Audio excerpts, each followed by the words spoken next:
BNP ক্ষমতায় আসবে কমপক্ষে 280 সিট নিয়া।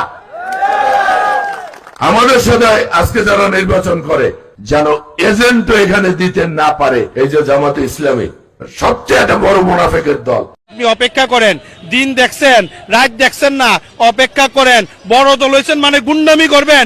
গুন্ডামির রাজনীতি বাংলাদেশের থেকে শেষ। এই গুন্ডামি রাজনীতি আর বাংলাদেশে চলবে না, সোজা কথা। এমপি তো আমরা হবই, আপনারা কেউ ভোট না করলাম না। কি কইছে আবার দেনছে শুনি? আপনারা কেউ ভোট না করলাম না।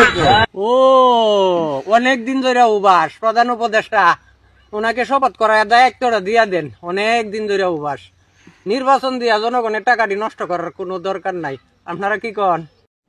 আল্লাহর হুকুম, এই দেশে 12 তারিখ নির্বাচন হবে। বিএনপি এই দেশে নেতৃত্ব দিবে, তারেক রহমান প্রধানমন্ত্রী হবে। আপনিও আমাকে নির্বাচিত করবেন। আপনার স্বামী যার পায়ের নিচে আপনার দেশ, সেই পুরুষ মানুষগুলো এখানে উপস্থিত আছে, তাদেরকে বলবো বাড়ি বাড়ি গিয়ে মা বোন চাচি খালাদের বলে দেবেন ভোট ধানের শীষে দিতে হবে। যদি ধানের শীষে ভোট না দেন, এই মহিলাদেরকে বলছি আপনারা জান্নাত পাবেন না।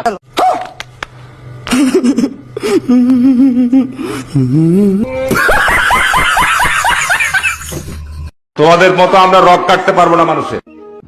আমি কাউকে রক কাটতে দেখি নাই, কিন্তু আমি পাথর দিয়ে মানুষ হত্যা করতে দেখেছি। আমি দোষ করব, অন্যের উপরে দায় চাপিয়ে দিব। এটাই আমাদের সোনার বাংলা।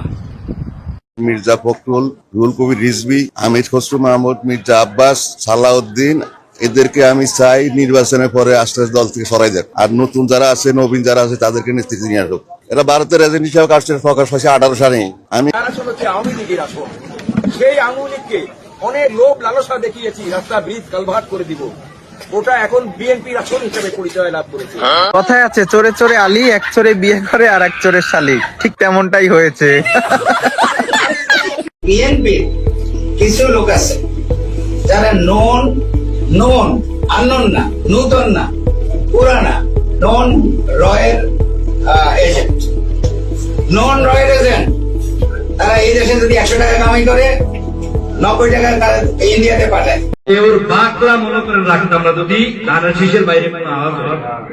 ধানের শীষের বাইরে ভোট দিলে নাকি পিঠের চামড়া থাকবে না। এরা হচ্ছে নতুন স্বৈরাচার। এরা আবারও নতুন করে দেশের মানুষের ভোটের অধিকার কেড়ে নিতে চায়। তাই এদের থেকে সবাই সাবধান থাকবেন আর ভিডিওটা সর্বোচ্চ শেয়ার করবেন। মির্জা ফখরুল